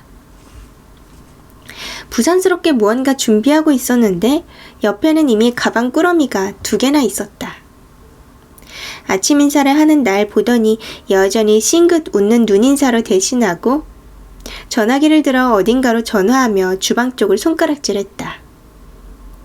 주방으로 가니 간촐하게 아침상이 차려져 있었는데 간만에 먹어보는 아침 식사라 그런지 좀 더부룩하긴 했어도 아줌마의 의외의 음식 솜씨에 한 그릇을 금세 비워내곤 설거지를 하고 있는데 벨이 울려서 나가보니 선월이 왔다. 공손하게 인사하고 올라가는데 마당에 있는 개들이 나와 눈만 마주치면 사납게 지저댔다. 선월이 지나가니 얌전해졌는데 왜 나만 보면 그렇게 살벌하게 짖는 건지 알 수가 없었다. 선월이 오자 아줌마는 챙겨놓은 짐을 들고 집을 나섰다. 집 앞에 세워진 중형차가 있었는데 그게 아줌마의 차였나 보다. 그녀는 재산이 없는 듯 해보이는 외관과는 달리 좋은 건 다 가지고 있는 것 같았다. 아줌마는 트렁크에 짐을 싣고 내 머리를 쓰다듬었다. 선월 말 잘 듣고 있어 라며 차에 탔고 선월은 여전히 말없이 눈인사만 할 뿐이었다. 아줌마가 떠나는 걸 보니 왠지 마음이 회행한 게 같이 지낸 지는 며칠 되지 않았지만 굉장히 정이 들어버린 듯 했다. 한참을 밖에 서서 그녀가 간 자리를 보고 있자니 팔을 툭툭 치기에 집으로 들어갔다. 딱히 할 일도 없어서 무료하게 소파에 앉아 TV를 보고 있는데 선월이 몇 살이냐고 물었다. 14살이라고 하니 거기서 더 묻지 않았다. 아까는 중2라면서 빠른 년생인가 봐요. 그는 굉장히 말수가 적고 작은 체구와는 달리 행동이 느릿느릿했는데 첫 대면에서도 느꼈지만 모든 게 조신하고 정갈했다. 그날은 그렇게 하루가 지났고 밤이 되자 난 조금씩 불안해졌다. 아줌마가 없는 집은 굉장히 으스스했고 유난히 넓었다. 그리고 날 지켜줄 사람이 없다는데 초조해져서 잠을 자지 못했다. 잠이 들면 그것이 지 세상인 마냥 활개치며 또 내 위에서 몹쓸 짓을 하고 날 괴롭힐 것 같았다. 아줌마의 말을 되새기며 난 강하다, 두렵지 않다, 자기 세뇌를 하려고 했지만 몸으로 이미 느낀 공포는 절대로 잊혀지지가 않는다. 절대로 자지 않을 거라고 다짐했지만 세상에 감겨오는 눈꺼풀엔 장사 없다더니 잠이 쏟아져 왔다. 찌륵찌륵 귀뚜라미 소리가 자장가 같이 들리는데 점점 그 소리가 늘어진 테이프처럼 느려졌다. 쩌르르륵 쩌르르륵. 순간 무언가 왔다 하는 느낌이 들자 어김없이 내 눈앞에 그것이 나타났다. 그것이 이번에는 거꾸로 서 있었는데 공중에 붕 떠있는 상태로 거꾸로였다. 가발 같은 지저분한 머리가 내 몸에 닿을 듯 닿지 않았는데 서서히 내 얼굴 쪽으로 다가왔다. 난 가위가 눌린 것처럼 몸을 움직일 수 없었고 그걸 그냥 정면으로 볼 수밖에 없었다. 입에선 겨우 신음만 흘릴 수 있었는데 그것은 그런 신음소리가 듣기 좋은지 고개를 파르륵 떨었다. 얼굴이 점점 다가와서 내 머리 위에 서자 나도 모르게 눈이 위쪽으로 향했는데 그것은 위에, 나는 아래로 얼굴이 일자로 마주섰다. 나는 지지 않겠다는 집념으로 그것에 뻥 뚫린 눈을 피하지 않으려 필사적으로 마주보고 있었는데 눈물이 자꾸만 났다. 그것이 그런 날 보며 이상한 소리로 크크거리는 것 같았는데 갑자기 웃음을 멈추더니 잡아먹을 것처럼 입을 크게 벌렸다. 나는 입이 그냥 벌어지며 그 순간 온몸에 힘이 쭉 빠진 후 아랫도리가 축축해지는 것이 그날의 마지막 기억이었다. 깨어난 나는 온몸에 힘이 하나도 들어가지 않는 피로감에 겨우 숨만 쉴 정도였는데 여전히 축축한 아랫도리의 느낌에 손을 더듬으니 오줌을 싼 것 같았다. 깜짝 놀라서 벌떡 일어났다가 그대로 쓰러졌다. 머릿속엔 어서 이 이불을 치워야 하는데 라는 생각뿐이었는데 의지대로 되지 않는 내 몸이 원망스러울 뿐이었다. 그대로 잠이 들었다 깨니 오후가 다 되었다. 이불과 엉덩이는 이미 말라서 내가 오줌을 싼 흔적도 없었다. 침대 매트리스가 걱정이었지만 알게 뭐냐는 생각이 들 정도였다. 난 그제서야 몸을 겨우 일으켜 이불을 들고 조심스레 밖을 나갔다. 거실에는 서널이 소파에 누워 잠을 자고 있는 듯 했는데 깰까봐 까치발로 세탁실로 걸어갔다. 이불을 세탁기에 넣고 살금살금 방으로 가서는 장롱에서 이불을 꺼내 덮어 씌우곤 아무렇지 않은 척 거실로 나갔다. 서널은 어느새 깼는지 소파에 앉아서 TV를 보고 있었는데 날 보더니 늦잠 잤네 한마디 하곤 주방으로 가서 상을 차리더라. 말없이 마주보며 밥을 먹는데 아줌마와는 달리 서널은 너무 불편해서 밥이 코로 들어가는지 입으로 들어가는지 모를 정도였다. 밥을 거의 다 먹었을 때쯤 서널의 휴대폰으로 한 통의 전화가 왔고 한참의 통화 후 설거지를 마친 나에게 같이 갈래? 라고 했다. 아줌마가 혼자 있지 말라고 했던 것도 기억나고 지난밤에 있었던 일 때문에 당연히 따라가겠다고 했다. 집을 나선 후로 서널은 작은 자동차를 타고 한참을 갔다. 그곳은 공장이 즐비한 곳이었는데 대로변 커피숍 앞에 차를 세우더니 그곳으로 들어갔다. 난 그대로 뒤따라 들어갔고 그곳에는 젊은 여자가 서널을 기다리고 있었다. 반갑게 인사를 하던 여자는 날 보더니 의아한 표정으로 눈짓을 했다.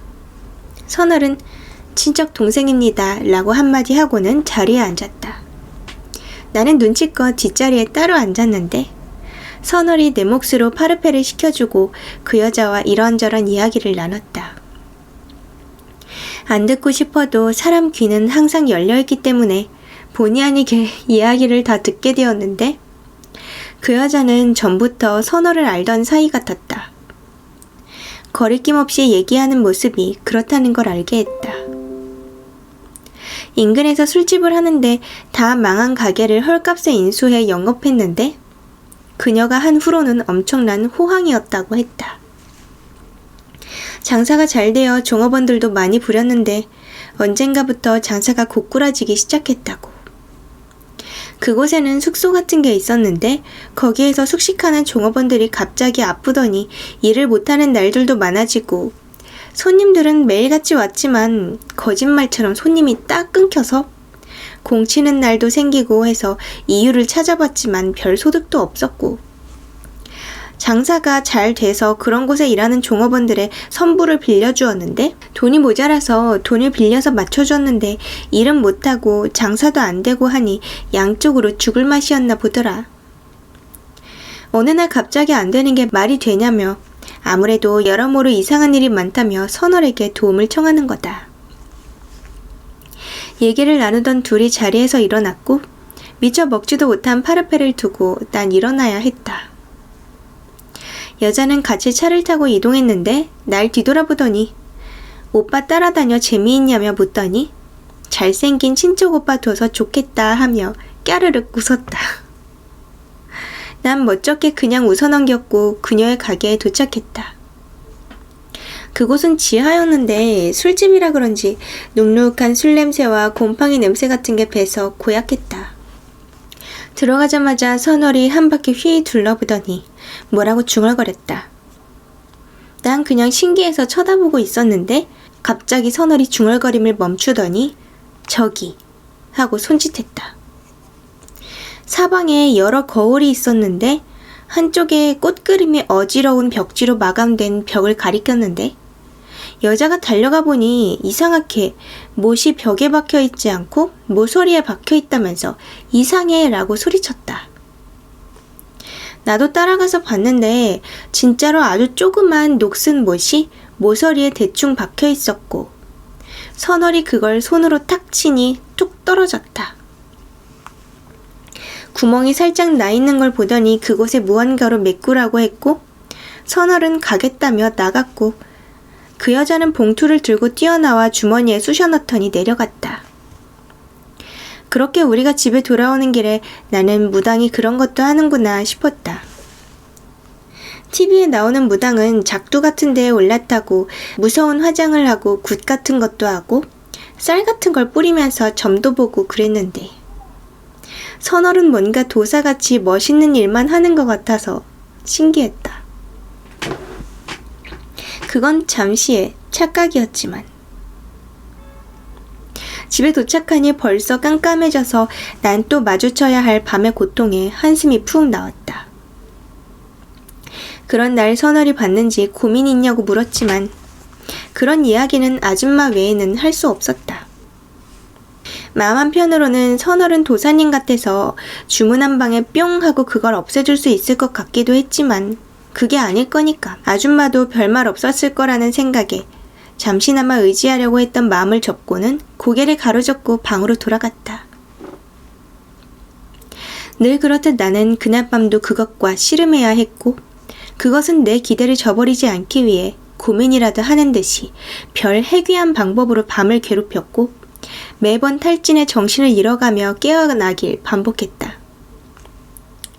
일주일이 넘어갔을 무렵 내 모습은 마치 미라마냥 피골이 상접해졌고 급기야 밥을 먹다가도 졸도하거나 씻다가 정신을 잃어 머리가 깨지는 등 여러 사건으로 심신이 많이 망가졌다.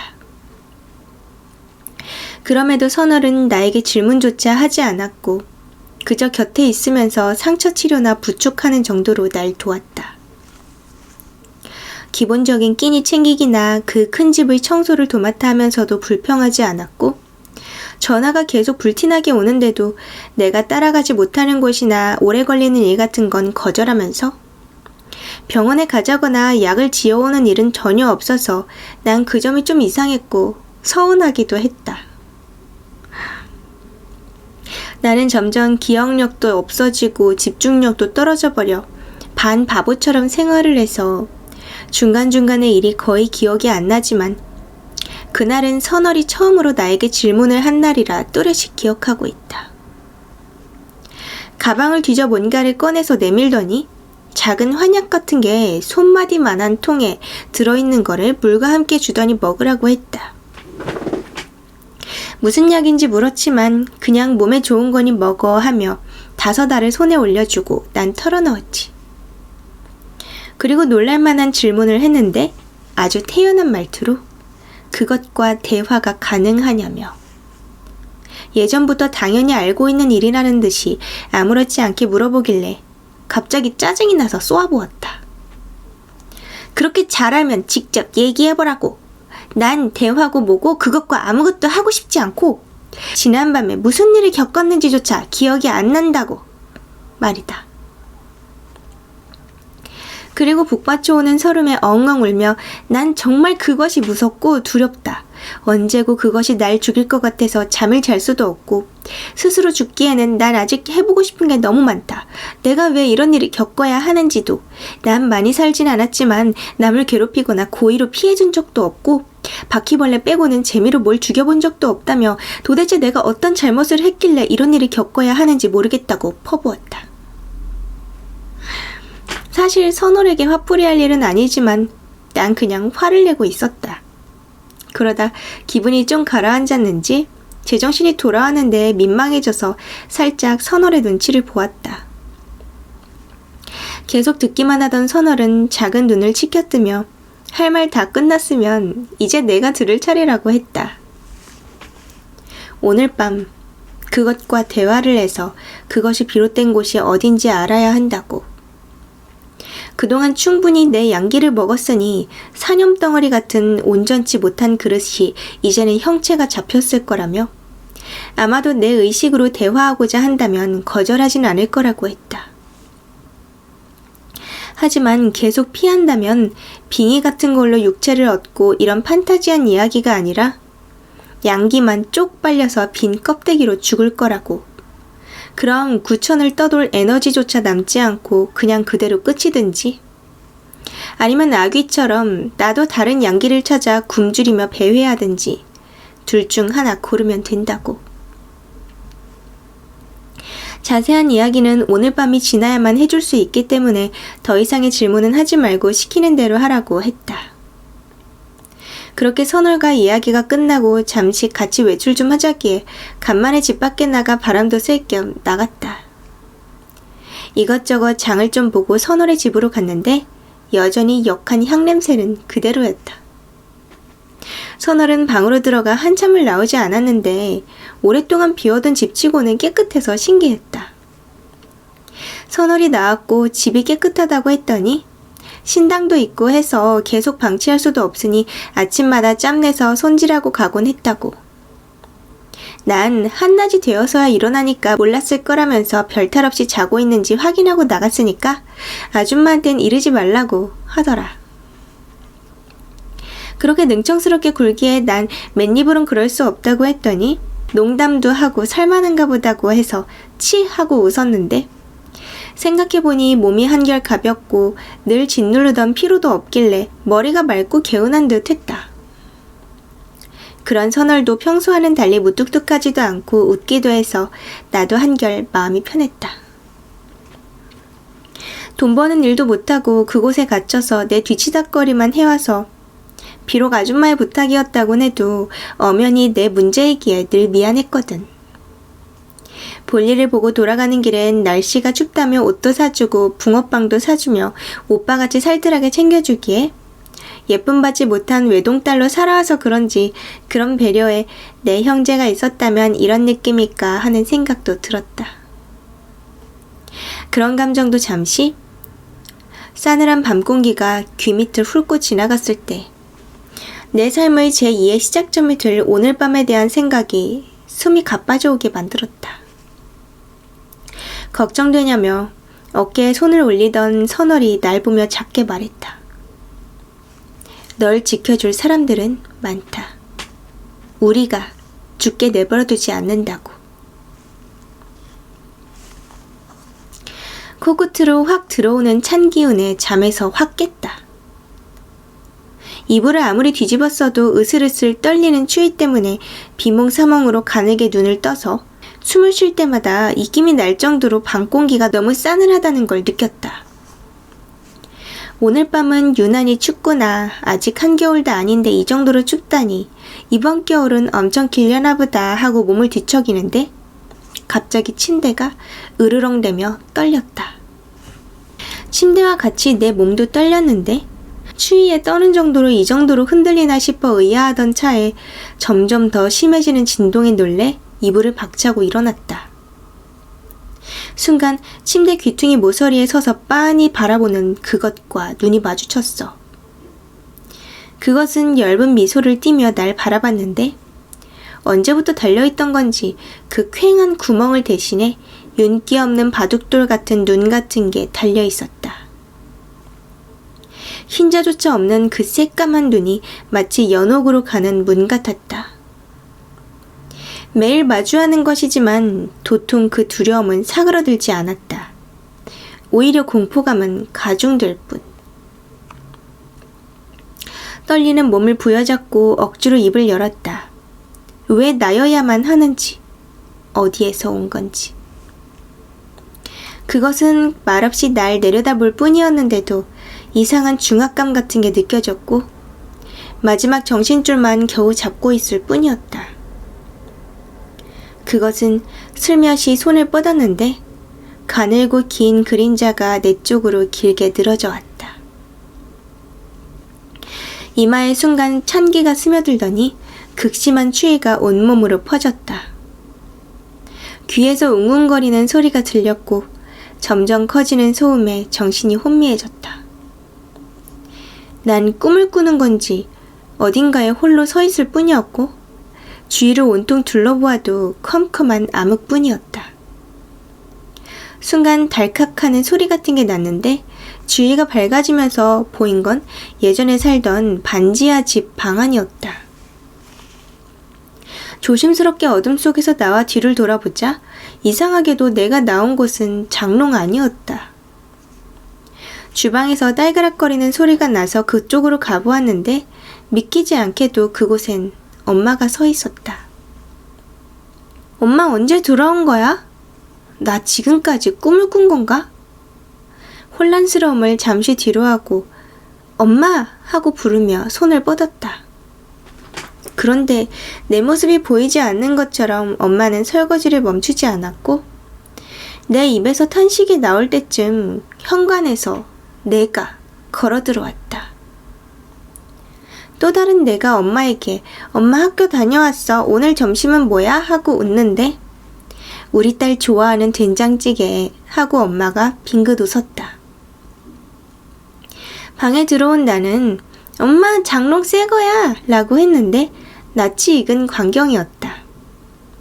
그건 엄마가 집을 나가기 2달 전쯤 보험회사에 같이 다니던 팀장 아줌마네서 얻어온 장롱이었다. 그때 엄마가 말하길 그 아줌마네 동생이 쓰던 장롱이었는데 산지 몇 달도 안 되어서 동생이 돌아가셨다고.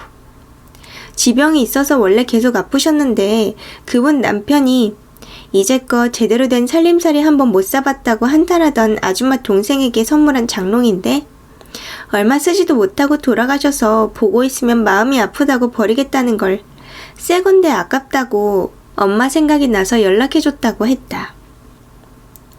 우리 집엔 내가 태어날 때부터 쓰던 오래된 장롱이 있었는데 아빠라는 인간이 술 처먹고 열받는다고 주먹으로 쾅 내려쳐서 문이 푹 쪼개져 들어간 걸 스티커를 붙여서 몇 년째 쓰고 있었거든.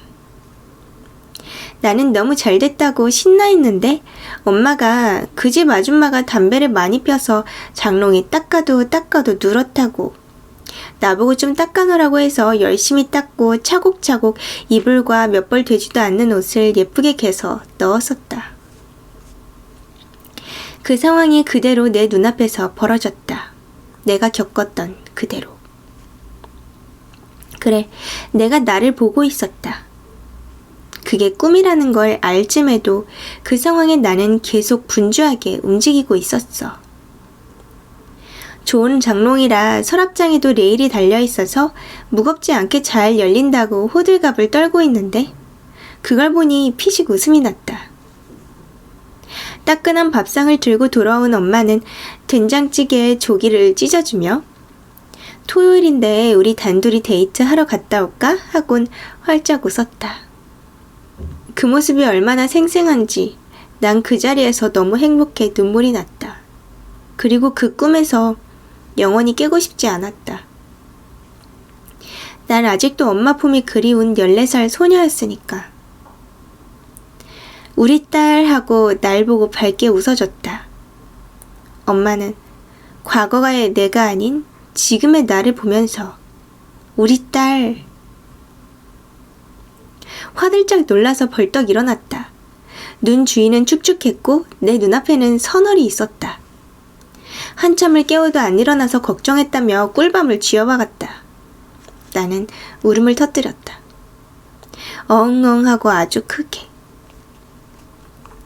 평소답지 않게 당황한 선월은 꿀밤 때문에 내가 우는 줄 알고 연거푸 사과했다. 하지만 내 통곡의 의미는 당연히 그게 아니었다.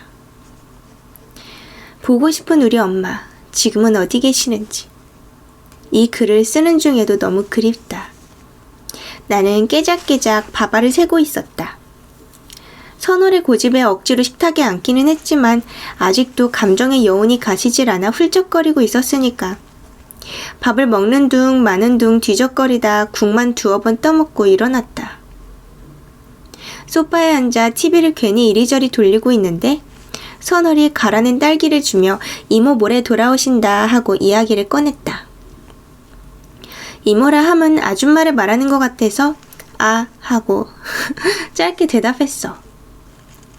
잠시 우물쭈물하더니 선월이 아줌마와의 첫 대면을 말했는데 아줌마의 신병을 제일 먼저 안 게 선월이라고 했다.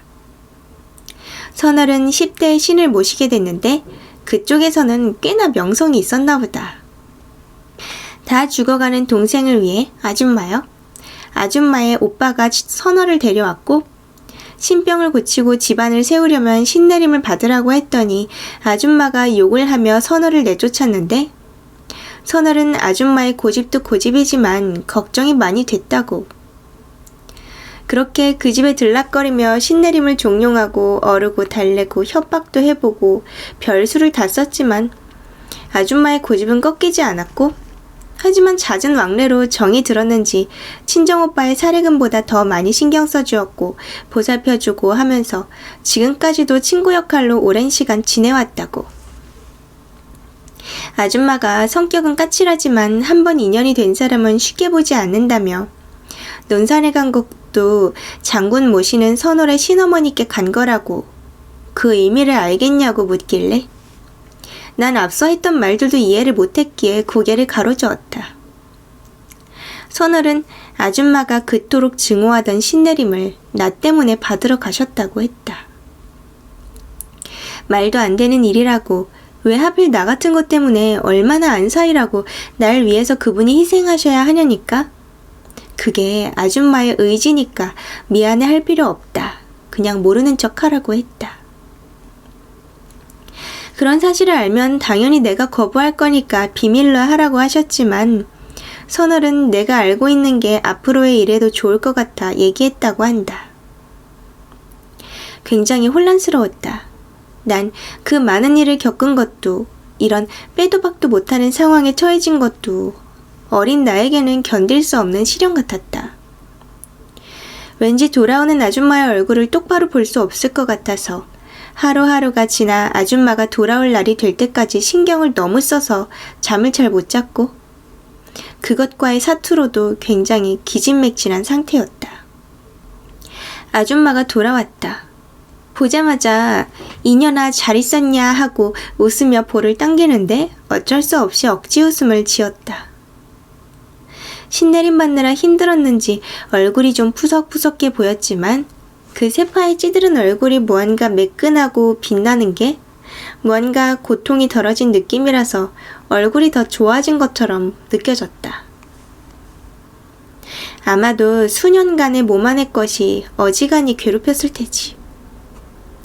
같이 지내는 동안 이상한 행동 같은 건 한 번도 안 보여줬지만 난 아줌마가 힘들어한다는 건 알았으니까. 아줌마는 혼자 온 게 아니었다. 새하얀 백발을 쪽을 지고 연한 옥색 한복을 입은 노파와 50대 중반 정도 되어 보이는 중년 여자와 함께였다.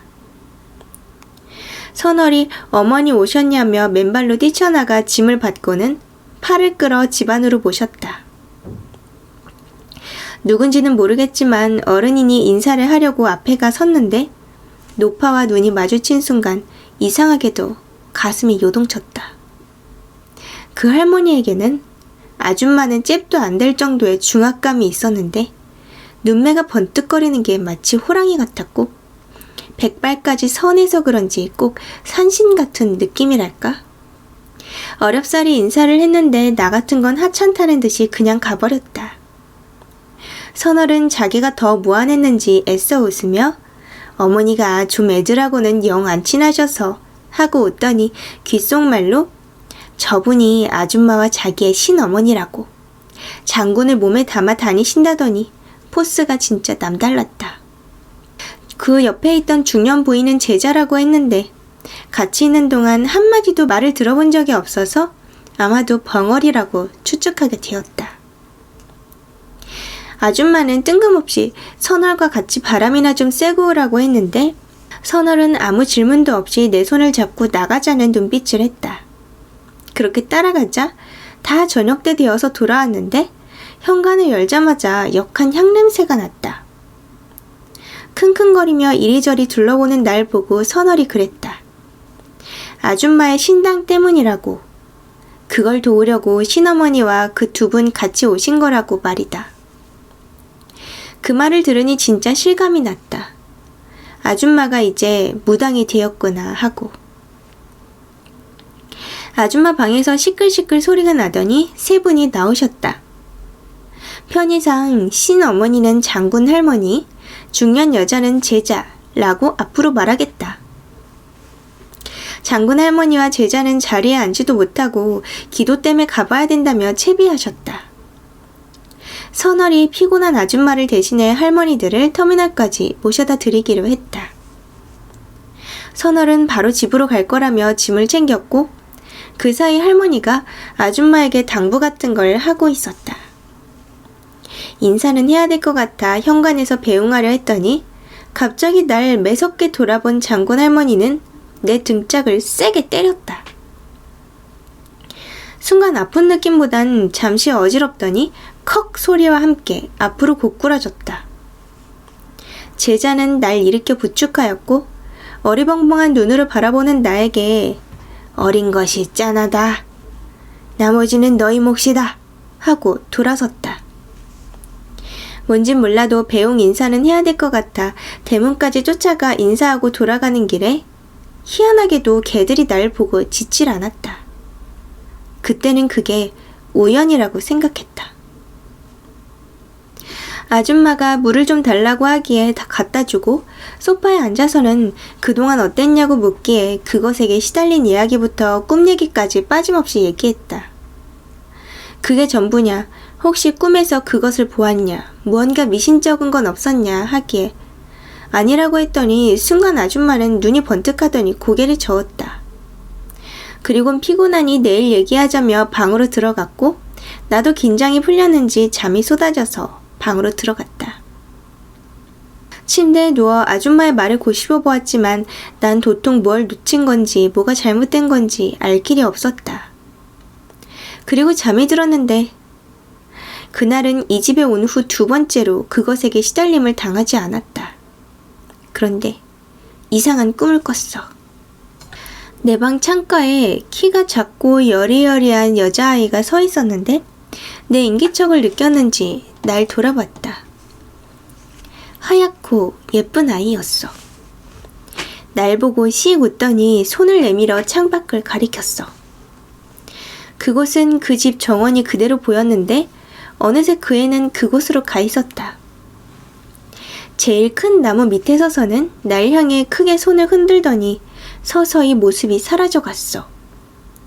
이상하게 그 상황이 무섭진 않았고 오히려 따뜻한 느낌이었다. 그렇게 잠에서 깨니 동틀 무렵이 됐고 이왕 깬 거 아침이라도 준비하자 싶어 주방으로 갔다. 서툰 솜씨지만 내가 받은 그 은혜나 미안함을 갚을 마음에 부족하지만 최선을 다했다. 그깟 걸로 어림도 없었지만 할 수 있는 선에서 뭐든 도움이 되어야 내 마음이 조금 편할 것 같았으니까. 아줌마는 아직 안 일어난 듯 했다. 일어나 마실 물 한 잔을 들고 아침을 같이 먹고 싶은 마음에 노크했는데 인기척이 없어 살짝 문을 열었다.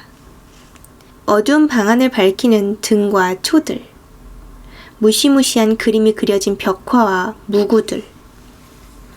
이제 그녀가 진짜 무당이라는 게 실감이 났다. 순간 등 뒤에서 불호령이 떨어지고 방을 엿본 게 매우 불쾌했는지 혼을 냈다. 그렇게 화내는 것도 처음 봤지만 서운한 마음도 들어 눈물이 찔끔 났다. 그래도 내 잘못이니 사과드리고 식사 드시라고 하고 방으로 들어가 누웠다. 노크 소리가 들리더니 아줌마가 들어왔다. 아깐 미안했다며 요즘 예민해서 그런 것 같다고 했어. 그러면서 신당에 있는 이유는 이제는 선월 같은 무당이 된 것이기 때문이고 친가 쪽에 조상신을 모시는 만신이 된 거, 그리고 삼산 돌기를 하고 뭐 내림까지 하는데 며칠이 걸렸고 나머지는 장군 할머니께 신령님 모시는 방법을 배우는 등 무속인으로서의 자세 같은 걸 배우고 산에 들어가 기도하고 뭐 그런 것들 하느라고 20일 넘게 걸렸다면서? 집에 돌아오니 피로감이 한꺼번에 몰리기도 하고 나에게 이야기할 준비가 안 돼 있는 상황에서 내가 몰래 엿봤던 게 좀 당황스럽다 보니 화낸 것 같다며 오히려 나한테 사과했다. 그런 그녀를 보니 더 미안해졌어. 다 알고 있었지만 본인 입으로 나에게 그 말을 하는 게 더 가슴 아팠다. 난 조심스럽게 용기를 내서 말했다. 어째서 갑자기 내림을 받으신 건지 그 이유 알아도 되겠냐고 말이야. 아줌마는 잠시 놀란 것 같더니 다 알고 있었냐는 표정으로 숨김없이 이야기해주마 했다. 날 만나기 며칠 전에 꿈을 꿨는데 작은 나비가 하나 집으로 날아들더란다. 나비는 날개가 반쯤 꺾여서 버둥대며 아줌마 발 앞으로 떨어지길래 조심스럽게 들어 손바닥에 올려놨더니 금세 날개가 펴지고 날아가더라고. 나비가 가는 걸 한참 올려다보고 있는데 그토록 보고 싶어도 단 한 번도 꿈에 찾아오지 않던 죽은 딸이 그 앞에 서 있더래. 말없이 미소를 짓고 있길래 너무 기뻐 안아보려고 했더니 사라졌고 잠에서 깼는데 뭔가 범상치 않은 꿈이라고 생각했다고 한다. 그러고 며칠 후 뭔가에 끌리듯 목욕탕에 갔고 거기에서 날 만나게 된 거라고. 처음엔 내 모습을 얼핏 보고는 그녀처럼 기구한 운명인지 알았는데 전혀 영의 밝은 타입도 아닌데다가 그것의 기세가 굉장하게 느껴져서 분명 원혼기라고 생각했는데 몸 안의 울림도 같은 생각이었는지 쉴 새 없이 곧 죽겠다라고 되뇌었다고.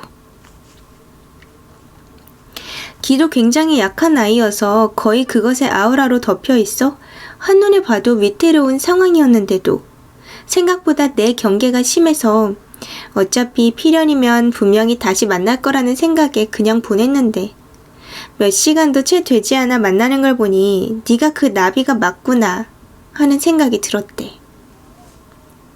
내가 생각보다 순순히 따라와줘서 어제 집에 데려오긴 했는데 그녀도 앞으로 어떻게 해야 될지 난감했다고. 그리고 그날 밤 꿈에 딸이 나와서는 우는 그녀를 가만히 보더니 자기가 죽은 건 명이 다해서 간 거니까 그만 슬퍼하라며 달래더란다. 억울하게 요절했는데도 불구하고 너무나 평온한 모습에 계속 슬퍼하고 힘들어해서 딸이 극락왕생하지 못했던 것 같아 이제 그만 힘들겠다고 다짐했단다. 딸은 아주 행복한 모습으로 그녀에게 응원했고 주먹 쥔 손으로 뭔가 건네주었는데 그때의 나비였다고. 엄마가 지켜줘야 해. 그래야 우리의 업이 풀리는 거야. 라는 말을 남기고 잠에서 깼다고 해. 자리에서 일어나자마자 습한 기운과 악취 같은 게 나서 헐레벌떡 내 방으로 들어왔는데 나는 몸이 얼어붙어 있었고 그것이 모습을 본 순간 내 몸에서 분리되어 나온 모습이 엄청나게 커다란 머리카락 뭉치처럼 생긴 원기였는데 꽤나 양기를 먹어서 그런지 힘이 대단했지만 아직까지 완전히 모습이 갖추어지진 않아서 적당히 쫓을 수 있었다고. 하지만 임시 방편일 뿐이고 정식으로 제사를 지내거나 구명시식이라는 걸 하기엔 그녀가 역부족이었기 때문에 제대로 만신이 되지 않으면 도울 수가 없는 일이라고 말이다. 그래서 결정할 수밖에 없었는데 결과적으로는 딸의 의지가 한몫한 거였지. 내가 불쌍해서 그녀의 인생을 바꾼 건 아니니까 부담 갖거나 미안해하지 말라고 했다. 딸의 말대로 얽힌 업을 풀기 위해서니까. 순간 내 머릿속을 스친 건 지난밤 꿈에 나왔던 하얗고 여리여리한 소녀의 모습이었다. 아줌마에게 꿈 얘기를 하며 혹시 딸이 이렇게 생겼냐고 했더니 거의 흡사하다고 했다. 살아생전에도 많이 먹여도 살이 안 찌고 몸이 약해 늘 걱정이어서 불면 날아갈까 화초처럼 키웠다고. 항상 하얗고 매끈한 얼굴로 엄마 하고 뛰어와 안기곤 했는데 한 팔에 쏙 들어올 정도였다고 하는 그녀의 두 눈이 촉촉하게 젖었다. 보지도 못하고 만나지도 못했던 아줌마의 딸이 어째선지 모르지만 날 도와준다고 하는 게 이상하기도 했고 고맙기도 했는데 나이가 어려서 그때는 아줌마의 말도 다 이해하지 못했었고, 이런 상황들이 신기하고 내가 마치 소설의 주인공이라도 된 듯한 느낌에 잠시 넋이 나가 있었던 것 같다. 도대체 그 업이라는 게 무엇인지 지금도 난 모른다. 전혀 연고도 없는 사람들끼리 인연과 필연이라는 걸로 얽혀 사는 것도 신기할 뿐이고. 정오가 다 되었고 선월이 왔다. 그녀와 나는 이야기를 나눈 후로 묘하게 더 돈독해졌고, 선월은 비상한 눈치로 우리의 얘기가 오갔다는 걸 알고 있다는 듯 사인을 보냈다. 아줌마는 신당을 관리하느라 분주했지만 절대 나에게 심부름이나 도움을 청하진 않았기에 선월과 나는 방해될까 싶어 장이라도 볼 겸 외출했다. 가는 길에 지난밤 그것을 못 보고 아줌마의 딸에 대한 꿈을 꿨다고 했더니 장군 할머니의 도움이 크다고 했다. 그 할머니의 호령 한마디면 웬만한 영가는 벌벌 떨 정도로 무서운 장군님을 모시는데, 잔챙이들은 위협 한 번으로도 떨어져 나가는데 나 같은 경우에는 의식을 하지 않고는 없어지지 않을 거기 때문에 도움 줄 수 있는 건 아줌마와 내가 준비될 때까지 힘을 빼놓는 것 뿐이라고. 아마 며칠 동안은 잠 잘 잘 거라고 웃었다. 지금도 그때도 무속이라는 건 이해가 도통 되질 않는 어려운 것이다. 선월과 집으로 돌아가는 길에 반가운 사람을 만났어. 마침 선월의 집에 가던 그 술집 언니였지.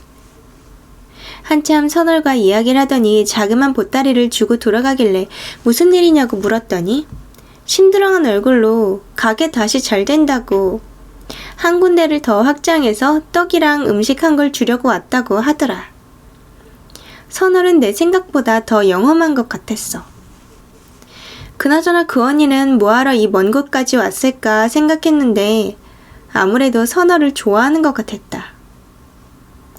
몇 번 못 봤지만 하는 행동이며 말투며 그런 곳에서 일을 하니 그럴 수도 있다고 생각했지만 그래도 감이라는 게 있으니까. 그렇게 얘기했더니 선월이 펄쩍 뛰며 그런 소리 하지 말라고 총총걸음으로 가버리더라. 궁금해졌어. 선월의 과거 그리고 현재, 그 박수무당의 삶이. 그 얘기 물었어. 선월, 무속인의 삶이란 어떤 거야? 느린 걸음으로 묻더니 그는 얘기했어. 그 삶을 스스로 선택하는 사람은 없어. 다만 벼랑 끝까지 몰려서 더 이상 견딜 수가 없을 때 죽는 것과 바꾼 삶이랄까. 죽기 아니면 신내림을 받기 둘 중 하나였으니까. 나만 아프면 되는데 내가 꼼짝하지 않으면 내 주위 사람들이 다쳐. 그렇게 동료를 이끌어내는 거야. 굴복할 수 있도록. 난 좀 부끄러워졌어. 난 이렇게 아줌마와 딸, 선월 등 많은 사람한테 도움받고 있는데도 그것과 마주칠 때면 고통이 끝날 수 있게 죽게 해달라고 기도했었는데, 선월은 그 어린 나이에 도움 줄 사람도 없었고 심지어 친엄마가 직접 장군 할머니에게 보낼 정도였으니까 그 상처가 얼마나 컸을까. 나 같은 건 감히 말도 꺼낼 수 없을 정도로 말이다.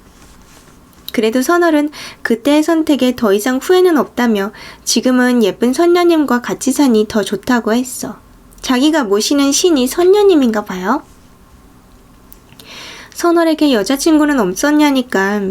무속인은 평생 혼자 살아야 해. 일종의 계약 같은 거거든. 내가 신령님과 쭉 같이 살기로 했으니까 바람피면 안 되는 거야. 그래서 무당인데도 행실이 천하고 기도도 잘 못 드리면 영이 탁해져서 무당이 제 구실을 하지도 못하고 몸과 마음이 망가지게 된다고. 우리나라에 제대로 된 무당이 많이 없는데 선무당이 사람 잡는다고.